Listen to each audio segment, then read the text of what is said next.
Bienvenidos este martes a Euronews Hoy. Después de duras semanas de combate para las fuerzas ucranianas en Bakhmut, la contraofensiva parece revitalizarse a pesar de sufrir muchas bajas. El gobierno de Volodymyr Zelensky asegura que no hay intención de abandonar la ciudad, mientras que Rusia la mantiene asediada y apuesta por una guerra de desgaste. Moscú afirma que la ciudad caerá pronto, pero Ucrania lo niega y dice que las bajas del enemigo son críticas. Y en otra ciudad de Ucrania la estampa es completamente distinta. En estas imágenes podemos ver la visita que realizó el ministro de Defensa ruso Sergei Shoigu en Mariupol para supuestamente inspeccionar los trabajos de reconstrucción de la ciudad que Rusia ya no considera parte de Ucrania. Esta particular visita podría tomarse como una provocación hacia Ucrania y Occidente. Y hablando de visitas, el secretario de Defensa de Estados Unidos aterrizó de sorpresa en Irak para entablar un encuentro diplomático con el gobierno. Su visita tiene lugar a días de cumplirse los 20 años de la invasión estadounidense en el país. Y este martes también se celebra una nueva huelga en Francia por la polémica reforma de pensiones que quiere implementar el presidente Emmanuel Macron. El sistema de transportes terrestres del país europeo está casi totalmente paralizado y hasta el tráfico aéreo ha sufrido perturbaciones por la huelga. Y aumenta también las tensiones entre Washington y Pekín luego de que el ministro de Asuntos Exteriores de China advirtiera de un inminente conflicto con Estados Unidos. Y en nuestro informativo seguimos muy de cerca la crisis en Irán, donde finalmente el gobierno ha roto el silencio sobre los envenenamientos masivos de colegialas. El ayatolá Ali Khamenei pide buscar y castigar a los responsables. Más de 1000 niñas presentan síntomas de envenenamiento. No se pierdan nuestras otras noticias. Una pelea a golpes de diputados en Georgia, la crisis de refugiados en Bélgica y una localidad ucraniana sin bombardeos, pero tampoco sin hombres. Esto y más después de nuestros titulares. Una mayoría apoya las protestas en Francia contra el plan del gobierno de subir la edad de jubilación de 62 a 64 años. Ucrania defiende sus posiciones en Bakhmut frente al asedio de la compañía Wagner con miles de vidas perdidas a ambos lados y con la intención de las dos partes de debilitar al enemigo. China amenaza a Washington con un posible conflicto si este no ceja en sus acusaciones. Visita sorpresa del secretario de Defensa de Estados Unidos a Bagdad para reafirmar su asociación estratégica en el 20º aniversario de la invasión. El relator de la ONU denuncia el empeoramiento del apartheid de género en Afganistán, que no levanta la prohibición de volver a clase a las mujeres.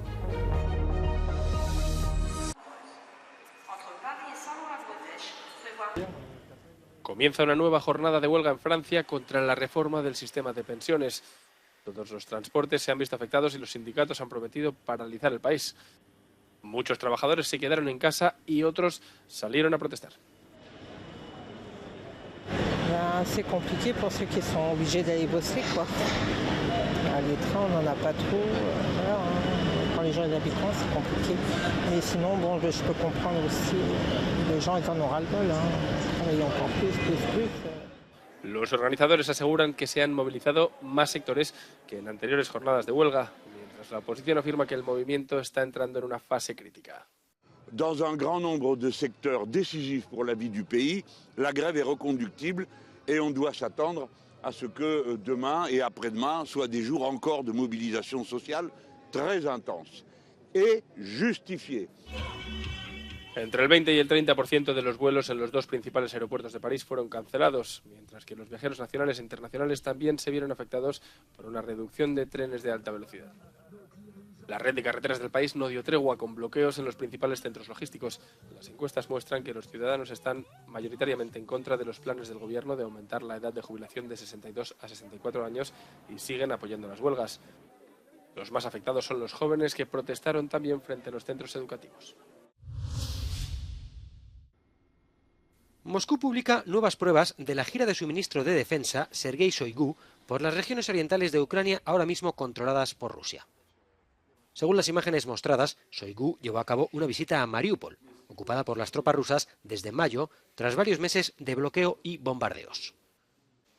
Según estimaciones de las autoridades ucranianas, hasta el 90% de los edificios residenciales de esta ciudad quedaron destruidos o dañados. La gira de Shoigu a las zonas cercanas al campo de batalla tiene lugar en medio del enfrentamiento entre las facciones rusas implicadas en la invasión de Ucrania. Recientemente, el líder del grupo paramilitar Wagner, Yevgeny Prigozhin, culpaba a Moscú de estar bloqueando los suministros de munición para sus combatientes. Prigozhin se cuestionaba incluso si el retraso en la entrega se debía a la burocracia o a la traición. Bakhmut, mientras tanto, sigue resistiendo.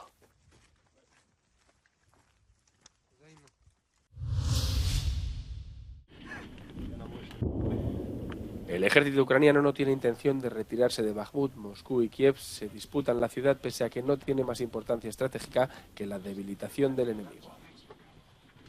Soldados ucranianos defienden posiciones bajo el asedio de los mercenarios de la compañía Wagner, con miles de pérdidas a ambos lados. Pese a la pérdida de efectivos, el presidente ucraniano Volodymyr Zelensky comunicó el lunes a los altos mandos militares que está a favor de continuar la operación de defensa y fortalecer las posiciones en Bakhmut. Moscú, por su parte, sigue tratando de hacerse con la ciudad, asediada por tres flancos. El empresario y jefe de la empresa de mercenarios Wagner criticó al Kremlin por la falta de suministro de munición y aseguró que fracasar en la ciudad puede suponer perder todo el frente. Sin embargo, asegura que Bakhmut caerá pronto.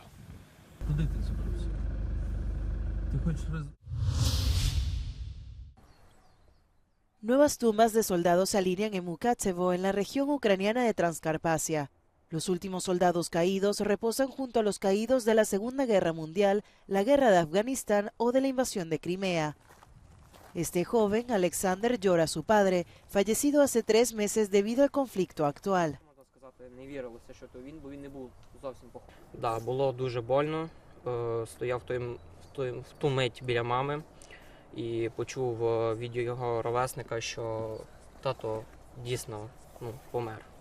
Було дуже больно, шокіруюче. Мама зразу не повірила, бо був таким настроєм передані ті слова, що в хлопця просто був мандраж. Він не розумівся, що сталося взагалі.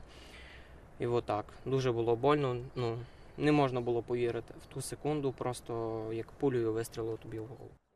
Alexander, de 20 años, quedó a cargo de su madre y 2 hermanos menores. El ejército no lo acepta como soldado, ya que se ha convertido en el sostén de la familia. Aunque los lugareños se han adaptado a las condiciones de la guerra, muchos dicen que no podrán ni olvidar ni perdonar.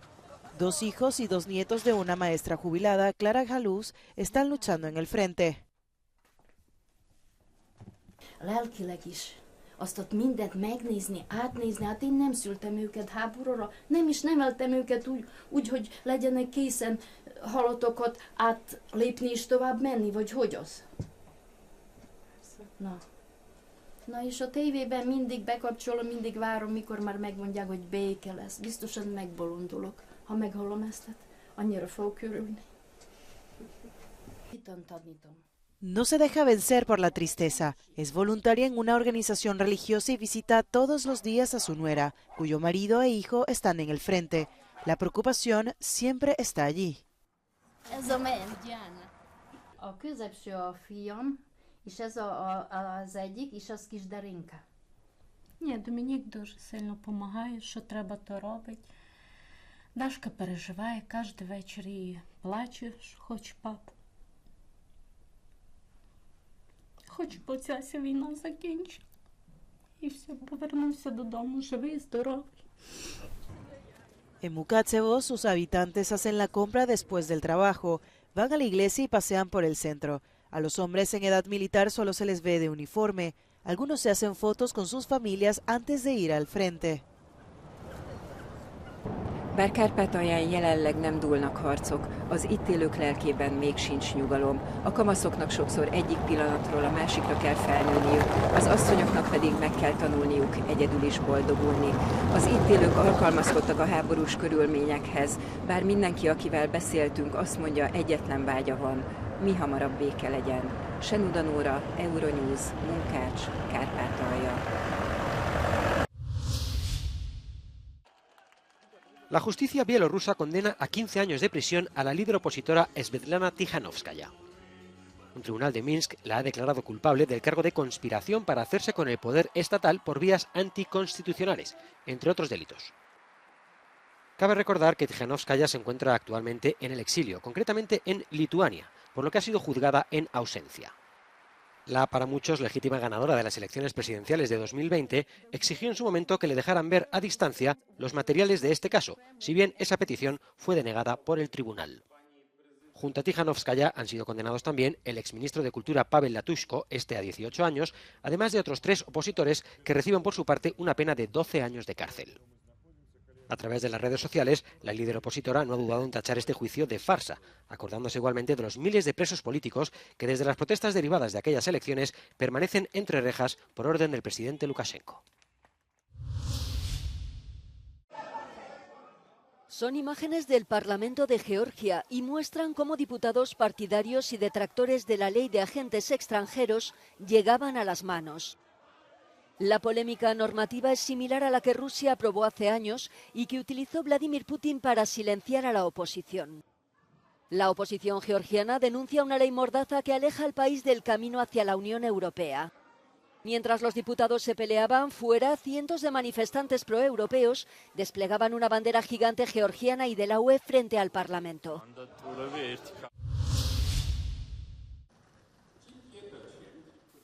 Crece la tensión entre China y Estados Unidos. El nuevo jefe de la diplomacia del gigante asiático advirtió de la posibilidad de un conflicto con Washington y calificó de inaceptables las amenazas contra su país por su postura ante Rusia y la guerra en Ucrania. 中国既不是危机的制造者，又不是危机的当事方，也没有向冲突任何一方提供武器。凭什么要向中国甩锅推责、制裁、施压，甚至威胁？对此我们绝不接受。 Qin Gang defendió la estrecha amistad entre China y Rusia y afirmó que si ambos países trabajan juntos, el mundo tendrá una fuerza motriz. También aseguró que China y Estados Unidos se encaminan a un conflicto si Washington no deja de querer borrar del tablero al gigante asiático. 不踩刹车，继续沿着错误的道路狂飙下去，再多的护栏也挡不住脱轨翻车，陷入 对抗冲突，谁来承担其灾难性的后果？ El jefe de la diplomacia china también advirtió a Estados Unidos de que dejara de interferir en Taiwán y añadió que Pekín se reserva la opción de tomar medidas en caso de que la isla se declare independiente.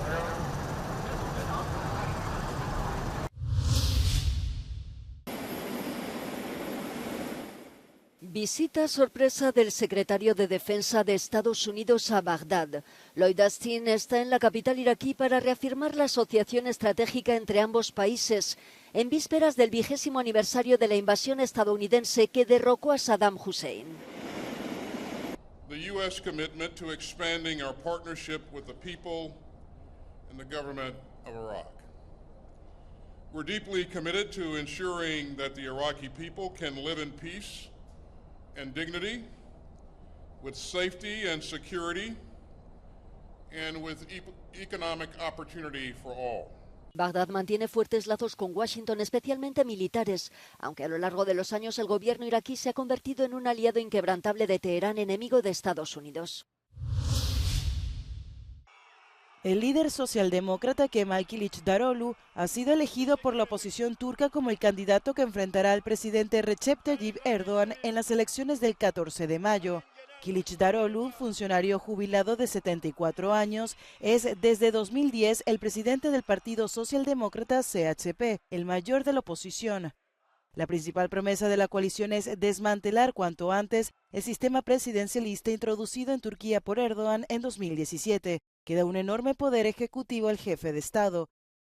Las elecciones presidenciales y parlamentarias en Turquía están previstas para el 14 de mayo, 3 meses después del devastador terremoto que dejó más de 46.000 muertos solo en Turquía. Erdoğan, que aspira a un nuevo mandato, ha sido criticado por la oposición por no haber preparado la infraestructura del país en sus 20 años en el poder para resistir mejor a los terremotos.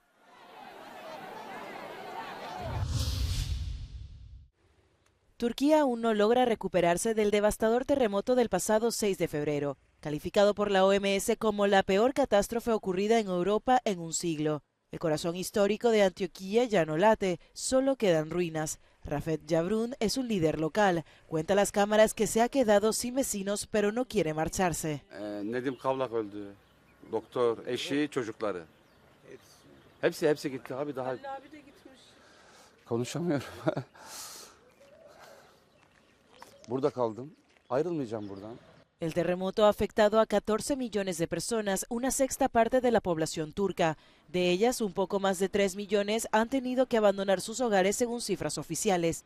En detalle, casi 2 millones de personas viven actualmente en tiendas de campaña o contenedores condicionados. Ortam sağlanmış ama küçük, işte maalesef deprem olduğu için idare edebilecek kadar şey sağlanmış yani. El terremoto de magnitud 7,8, seguido 9 horas después por otro de magnitud 7,6, causó casi 46.000 muertos y 105.000 heridos en Turquía. A ello hay que añadir otros 6.000 muertos en Siria. El sismo también destruyó 214.000 edificios. A pocos kilómetros del corazón de las instituciones europeas en Bruselas existe una crisis que va en aumento. Centenares de demandantes de asilo acampan a lo largo del canal que recorre Bruselas. A pesar del frío invernal, esperan ser procesados por el centro que registra las llegadas al país. Gran parte de las 250 personas que se encuentran aquí llevan meses esperando para registrarse, obligadas a vivir en la calle con acceso limitado a alimentos y a agua. Fedasil, la agencia estatal responsable de la acogida de solicitantes de asilo en Bélgica, ha asegurado que su red de alojamientos está llena, algo que ha contribuido a la crisis. Mohamed, somalí de 30 años que cruzó el Mediterráneo en patera, lleva 6 meses esperando aquí. Ha explicado algunas de las dificultades en las que se encuentra. It's very hard because I don't have nothing, and I don't have house.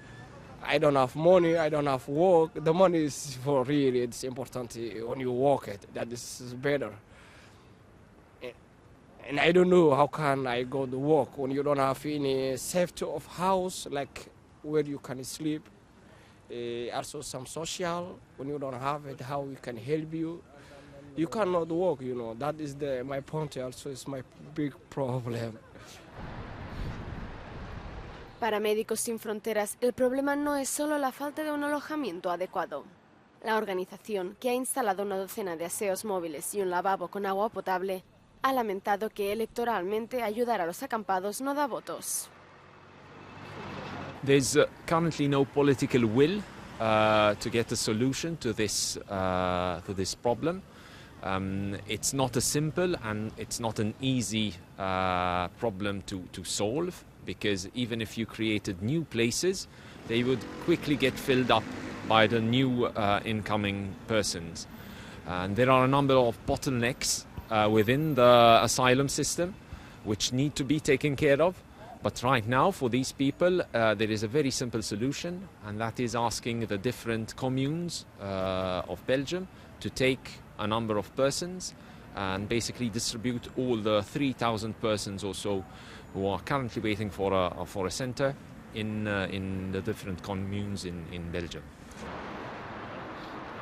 Las autoridades belgas aseguran que existe la voluntad política, pero que no es posible alojar a todos los recién llegados por el alto volumen de personas. Médicos Sin Fronteras ha afirmado que no espera una solución a corto plazo.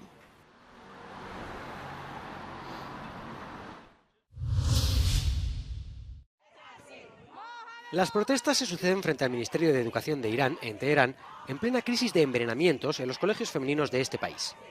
Decenas de estas escuelas han sido víctimas de estos extraños y supuestos ataques a lo largo de los últimos 3 meses. Las alumnas sufren de vómitos, mareos y palpitaciones al inhalar algún tipo de compuesto químico del que poco se sabe. Más de 1000 niñas han sufrido estos síntomas, con un número indeterminado de ingresos en hospital. Ante semejante panorama, el propio líder supremo del país, el ayatolá Ali Jamenei, ha roto su silencio, instando a que los autores sean condenados a severos castigos por un crimen que considera grave e imperdonable. No habrá amnistía para ellos, ha dicho Jamenei. Las autoridades aún no han identificado el gas utilizado y las teorías son tantas como inciertas. Recientemente, el viceministro de Interior, Majid Miramadi, afirmaba en televisión que más del 99% de los casos o bien se debían al estrés, o bien eran solo rumores, o bien parte de una guerra psicológica de los medios de comunicación hostiles con el objetivo de alejar a las niñas de las escuelas. Un apartheid de género cada vez más intenso es lo que sufren las mujeres en Afganistán, según el relator de la ONU para los Derechos Humanos en el país, Richard Bennett. Las mujeres siguen teniendo prohibido asistir a la universidad, una de las muchas restricciones de derechos a las que se enfrentan desde que los talibanes volvieran al poder en 2021. خواهرای ما از ما هستن که داشتن با این ما مشکل نداشتیم اما هدف ما این بود که وا تنها اگه بتونن درسن بخونن خوشحال بودیم از اینکه ما سال قبل هم جدا شدیم ولی اونها درس میخوندن مشکلی نبود ما هم با انگیزه قوی درس خودم میخوندیم. She's trying to study at home. She told me that you have to teach me English and you have to teach me computer. But that's not enough for her. Las mujeres pudieron seguir estudiando en aulas separadas de los alumnos hasta el pasado diciembre. El ministro de Educación alegó que no cumplían con la obligación de llevar velo integral y que no siempre iban acompañadas por un varón de su familia. Gracias por vernos hasta aquí. Para finalizar esta edición de Euronews Hoy, un nocomen del día bastante curioso. Una empresa checa fabrica tanques hinchables para la guerra. Como lo han oído, vehículos militares de mentira para utilizarlos como señuelos en el frente de batalla. La empresa Inflatec ofrece hasta la versión inflable del sistema de cohetes HIMARS. Sin embargo, no ha precisado si Ucrania utiliza sus productos, pero que el año pasado su negocio creció en más de un 30%. Gracias por sus comentarios y su apoyo. Que tengan un feliz martes.